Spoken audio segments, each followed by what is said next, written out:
Eu me lembro muito bem como foi esse dia. Essa foi a mais marcante, porque meu cliente foi executado na minha frente. Estava tendo uma troca de tiros no aeroporto. O aeroporto de Viracopos já tinha sofrido 3 roubos e a região no entorno 4 roubos, totalizando 7 roubos ligados direto ou indiretamente a Viracopos. Os criminosos fizeram uma moradora refém. Todo mundo parou o que estava fazendo e cada um ligava para um lugar. Ele falou: doutor, eu tô com a vítima aqui sequestrada, tô com a vítima sequestrada, vão me matar.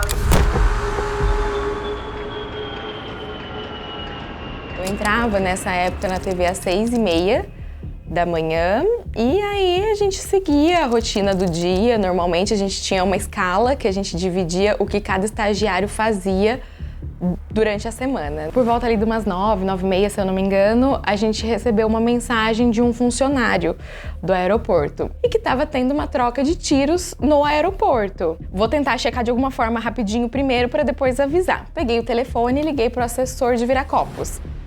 Liguei uma vez, ele não atendeu, liguei 2, ele não atendeu também. Aí eu falei, bom, se realmente for isso, não dá para esperar mais tempo.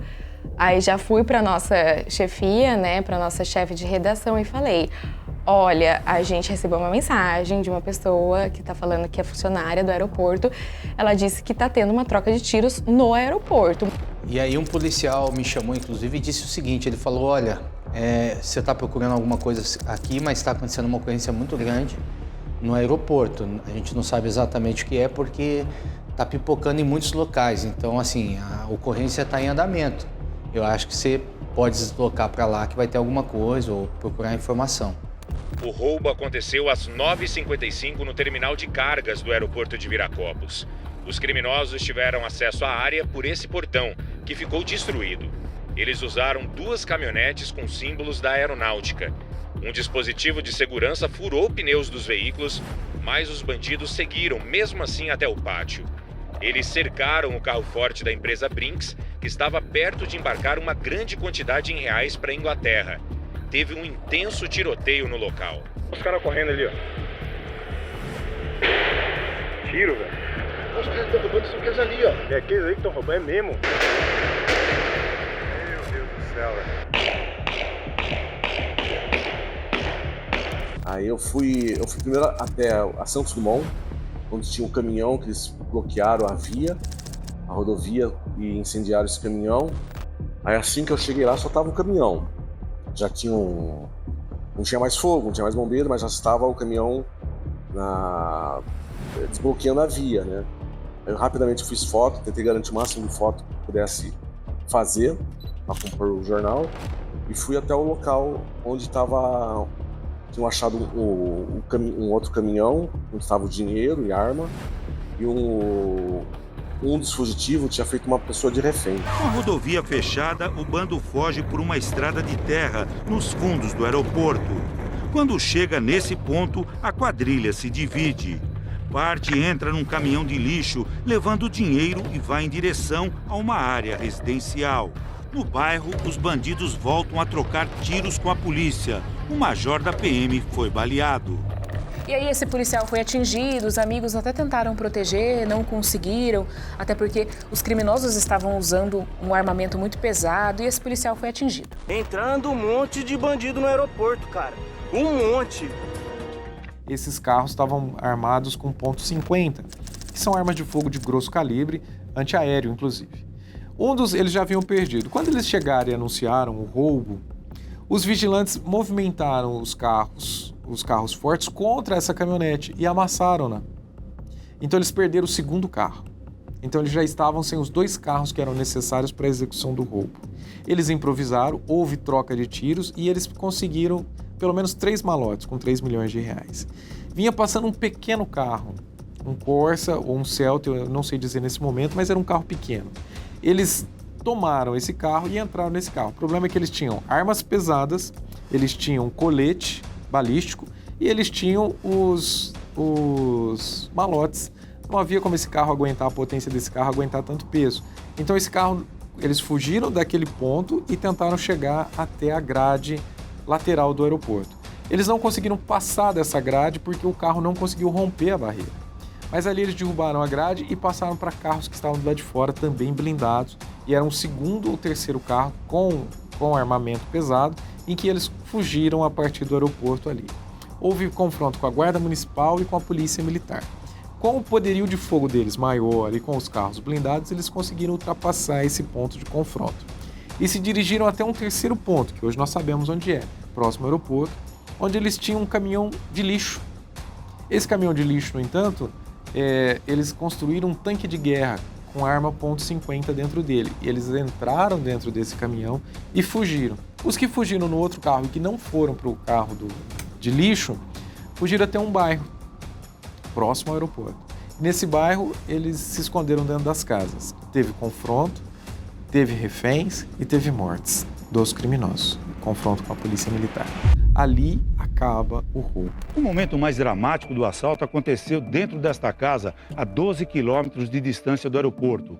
Quando estava lá com a situação da refém, o próprio comandante falava: olha, nesse momento a gente não vai mostrar determinado ângulo da casa. A Polícia Militar do Estado de São Paulo agiu prontamente, agiu com eficiência, com destreza, com planejamento e com a capacidade de resgatar reféns, de proteger vidas. O jornal ele ia trocando de cenas o tempo todo. Em algum momento entrava uma equipe em Viracopos, equipe em rodovia, aí a equipe que estava como refém tinha que ter esse cuidado. Da equipe que estava na área da pessoa refém também, não transmitir isso o tempo todo porque o criminoso poderia ver e atrapalhar também o trabalho da polícia. A polícia pediu a nossa colaboração. Toda a imprensa colaborou nesse momento porque isso era fundamental, mas era o jornal no ar e a informação sendo passada. Então, assim, para uma estagiária que tinha acabado de chegar na redação, estava aprendendo tudo ainda, como funcionava, assim, foram horas de bastante tensão, bastante, assim, uma tensão misturada com uma adrenalina, mas que eu acho que foi muito importante ali para o meu crescimento, né, pessoal, profissional, você saber lidar com muitas informações, chegando com a responsabilidade de checar tudo, de apenas repassar aquilo que fosse de fato verdade. A gente conversa entre os jornalistas mesmo que estão na rua para um trocar informação com o outro, para bater as informações, ver se, olha, eu tenho um número aqui, é o número que todo mundo tem, tá certo, atualizou. E nesse aspecto a rua, a externa, ela é muito colaborativa. Então, independente de uma emissora A, B ou C, os jornalistas são colegas de trabalho, apesar de concorrentes, mas a informação é quem precisa ser levada. Bom, ali a gente conseguiu fazer uma divisão bem clara, assim, de quem ia atrás do quê. Então, uma pessoa ficava exclusivamente falando com a Polícia Militar, a outra com o Corpo de Bombeiros, a outra com o Águia, a outra com a assessoria do aeroporto, a outra ia atrás da empresa de valores, cada um ficou com uma repartição. E aí a gente repassava todas as informações para a chefia e a chefia fazia essa comunicação com o editor, que repassava para o apresentador. Enquanto a gente não tinha um desfecho, a gente ia narrando exatamente o que estava acontecendo. Então, o que a gente ouvia, quantos policiais entravam, como era a negociação, o que os policiais estavam usando de equipamento para monitorar essa casa, já tentando descobrir contatos dessa família. Nós tivemos um problema junto ao aeroporto e com isso aí desencadeou uma série de acompanhamentos na cidade. Nós tivemos aí uma viatura da Guarda Municipal que foi alvo de disparos, um major da Polícia Militar que está com um tiro na perna. À medida em que um porta-voz da polícia era colocado à disposição para falar com a gente, esclarecer, ele vinha até a gente, olha, não posso dar entrevista ainda, mas o que tem é isso, isso, isso. Então, a checagem, ela vai muito disso, de você ouvir, apurar, conversar, bater papo, tete a tete. As negociações, elas caminhavam muito bem, até que o humilhante, com a arma na cabeça da refém, que tinha a filha no colo, se aproximou da porta e aumentou a agressividade. Uma das coisas que me chamou muita atenção, no meio daquela muvuca de imprensa, né, daqui a pouco sobe um oficial da Polícia Militar, né, em passos largos, forte, vindo na nossa direção, a gente até pensou, ele vai falar alguma coisa, tá? Ele perguntou, chegou na época e perguntou, quem é da Record aqui? Aí na época, inclusive, é o Leandro Marques, que estava lá de cinegrafista, e falou: o bandido só vai se entregar pra Record lá, porque ele assiste a Record. Passou uns 5 minutos, esse mesmo policial retornou e ele retorna dizendo: quem que é o Leandro Marques? Eu me identifiquei, falei: sou eu. Ele só olhou e falou assim: ó, eu não sei porquê, mas o assaltante escolheu você. A gente falou que vai liberar só uma imprensa, ele pediu para olhar os crachá e escolheu o seu. Então você vem comigo. A gente tem 3 pilares quando a gente está na rua, que é o olho, a visão, a audição e o cheiro. Esses pilares são fundamentais no jornalismo. Para esse dia também foi fundamental, porque a gente estava lá todo mundo, daqui a pouco a gente escutou um barulho de disparo, e foi o disparo que ceivou, tirou a vida do bandido, né? E foi muito rápido. Muito rápido. A gente estava ali, todo mundo conversando, jornalista, daqui a pouco...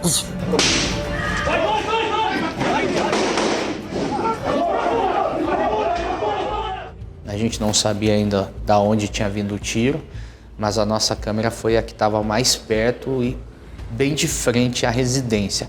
E esse é o primeiro momento. Aí depois abaixa a adrenalina, o policial me libera.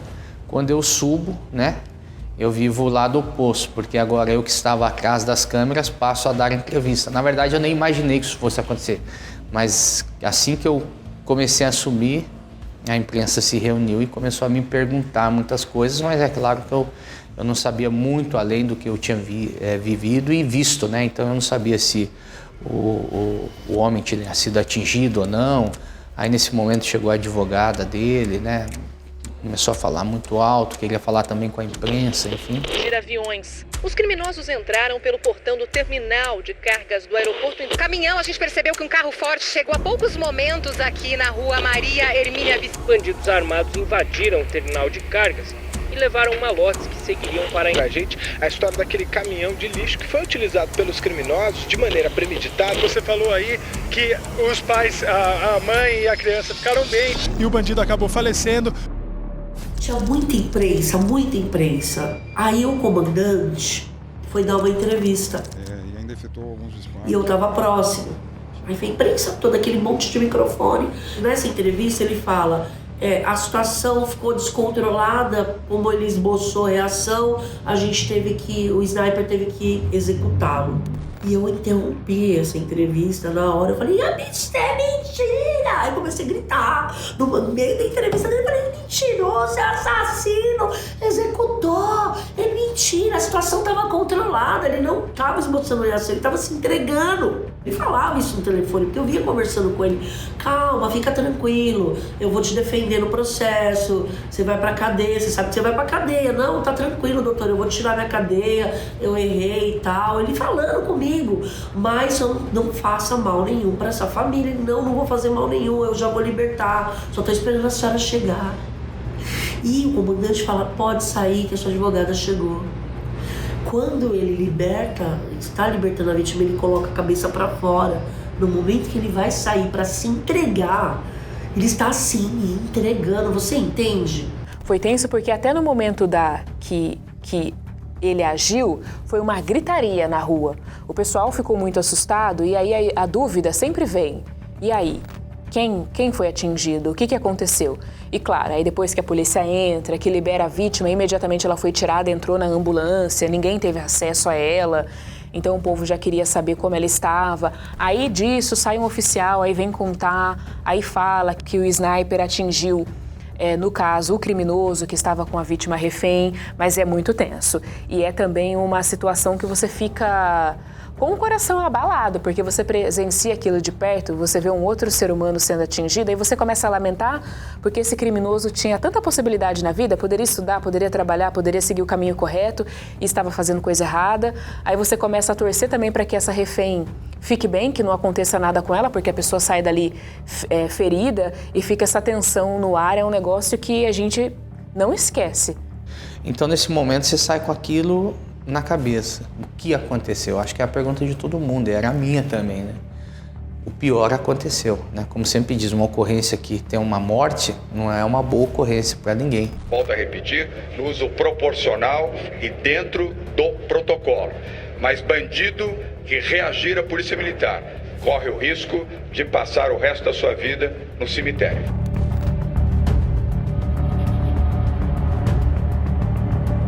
Ele foi seduzido, ele foi convidado para participar dessa empreitada criminosa, milionária. Naquela época ele estava com necessidade financeira, estava passando por uma fase muito difícil, muito endividado, é isso que eu sei. E aí ele topou. Ele era um bom pai de família, um bom marido, digamos assim, mas que decidiu cometer um crime, né? Então a lei é assim: você pode cometer um crime? Pode. Nós podemos cometer um crime. Só que se você cometer um crime, você vai ser submetido à legislação, você vai ser penalizado. Então ele decidiu arcar com as consequências. A consequência dele foi a morte. Notícias como essa são tristes, mas toda vez que algo dessa magnitude acontece, reforça ainda mais a essência do jornalismo. Eu acho que em todo momento a gente é questionado, né? Por aí rola muita fake news. E quando esse tipo de coisa acontece, você percebe o quanto a imprensa é fundamental. Você chega no local, você começa a perguntar, vai vendo se essas coisas vão batendo, vai sentindo muito do local, do que as pessoas estão falando. Eu tô ali, mas eu tô com o ouvido atento a quem está perto de mim. Porque de uma coisa como essa, talvez surgiria até uma sonora, né? Então se eu estou ali com o microfone, eu iria tentar pelo menos captar um áudio, pegar essa pessoa falando alguma coisa. Você percorrer o caminho, você andar no local, você estar envolvido no cenário ajuda também a você dar um passo para trás da história e tentar enxergar de uma maneira ampla, de fora, tudo aquilo para você tentar construir na sua cabeça exatamente uma narrativa. Foi uma ação extremamente perigosa, porque aqui, gente, olha a distância que está da área de embarque do Aeroporto Internacional de Viracopos. Você já imaginou se nós não fizéssemos essa comunicação por meio da imprensa? A gente prende, só essa delegacia fez 85 operações em 5 anos. Pensou se toda vez a gente saísse com o camburão preto da Polícia Federal, prendesse gente, trouxesse para cá e não dissesse nada para ninguém? As pessoas já imaginou a quantidade de fake news que ia surgir? Nós nos tornaríamos um órgão odiado pela sociedade, sendo que o nosso objetivo é proteger a sociedade. Então é por isso que a Polícia Federal divulga as notas, faz coletiva, dá entrevista, para que as pessoas saibam por que pessoas foram presas na cidade. Em alguns casos, a pessoa pega a informação com quem não é oficial e noticia. Isso não é legal, não é o nosso papel. Então varia muito. A divergência ela acontece ou porque a pessoa tem uma fonte privilegiada, ou porque quem era oficial naquele momento passou um número diferente, e aí não tem como ficar brigando, comparando. Qual que é o nosso papel? Checamos. Vamos dar nome aos bois. Mas se tiver alguém da PM que contabilizou e passou essa informação, é um número que dá para usar. Aí é o jornalista tendo o bom senso de avaliar na hora quem falou, como falou, se é uma informação confiável, para conseguir acreditar também. A partir de cada incidente crítico, que assim nós chamamos, nós desenvolvemos o debriefing, logo depois, para nós entendermos quais foram as falhas. As investigações também caminham nesse sentido, não só de identificar quem foram os autores do fato, mas como eles conseguiram planejar, como eles conseguiram acessar, como eles conseguiram se preparar. Esses 3 homens são apontados pela polícia como suspeitos de fazerem parte do bando que cometeu o assalto no aeroporto de Viracopos na última quinta-feira. Eles foram presos num dos apartamentos desse condomínio que fica na Vila Marieta, em Campinas. Então é certeza absoluta que a informação de tempo, a informação de descarga e carga desse dinheiro contava com informação privilegiada. E a partir disso nós devemos identificar as falhas do sistema de segurança. Então, por exemplo, o simples reforço da segurança privada, da postura da segurança privada em relação ao protocolo de identificação foi suficiente para que não entrassem mais dentro do aeroporto, como ocorreu nesse roubo de 2019. O dia após, assim, foi um pouco não, bem mais tranquilo do que o dia do fato mesmo, né? A gente ficou mais por conta das questões que ficaram pendentes do dia anterior. Trabalho de investigação, checar algumas coisinhas que ficaram pendentes ali, mas foi infinitamente mais tranquilo. Um dia cansativo, mas assim, como fotógrafo foi bem legal, porque no outro dia na edição do jornal, sabe, sua foto na capa do jornal, sabe, a manchete, sabe, a diagramação interna, sabe, muito bem feita. Sabe, poxa, que legal, cumprimos com a missão, sabe? Cumprimos com a missão e sempre tentar trazer um olhar diferente no jornal, no impresso, que a gente perde para a TV, para a rádio e para as mídias de internet, que é muito rápido. A gente precisa entender sempre que a televisão é um meio de comunicação em massa que atinge desde o mais rico ao mais pobre, que atinge desde o mais letrado ao menos letrado. Então, eu preciso falar de uma maneira que a pessoa mais leiga e simples consiga entender.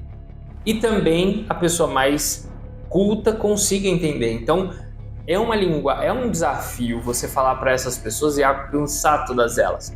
Então, você precisa ser simples, objetivo, preciso. Então o produtor ele precisa ter a sensibilidade para suitar, digamos assim, esse factual. O que seria isso? Quais são os desdobramentos que esse assunto vai ter? Todo jornalista, em essência, tem que ser um ótimo apurador. Não existe notícia sem apuração.